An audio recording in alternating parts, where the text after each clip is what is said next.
So I would guess this video will be a proof that 1 over 1 plus x squared is equal to arctangent of x.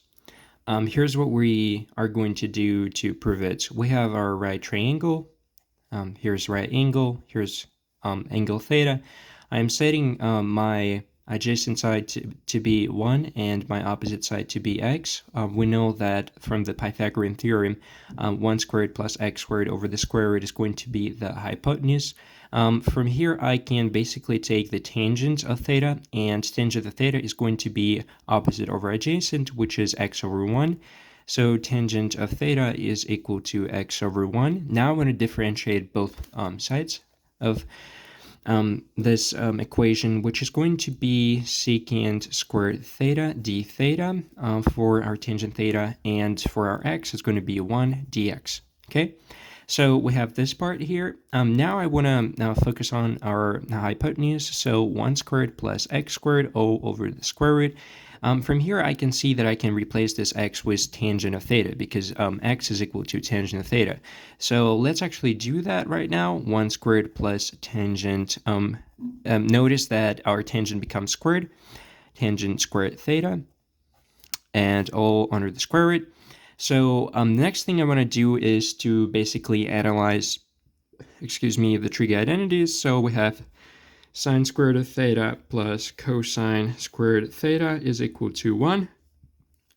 Here's what we're going to do. We're going to multiply it by 1 over cosine squared theta. From here, it follows that sine of squared theta over cosine squared theta is going to be just simply tangent of theta, right? Because sine over cosine is tangent, so we have tangent squared theta.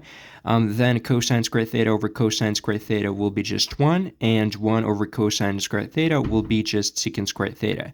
Secant squared theta right here. So we can replace this whole part with secant squared theta. Let's go ahead and do that. We have secant squared theta, and basically square and square root cancel, and we get secant theta. So you will ask, what's the point of this? And the point of this is to prove that 1 squared plus x squared over the square root is equal to secant theta. Because if we're going to square both parts of this equation, we're going to get 1 squared plus x squared is equal to secant squared theta.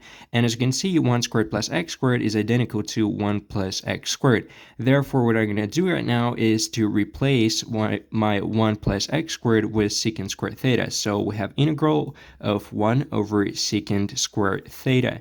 And my dx, as you already know, is secant squared theta d theta, because it's equal to dx. So I can go ahead and replace it. So we have secant squared theta d theta. As you can see, secant squared theta and secant squared 1 over secant squared theta cancel, and we literally get integral of d theta, which is pretty much just theta.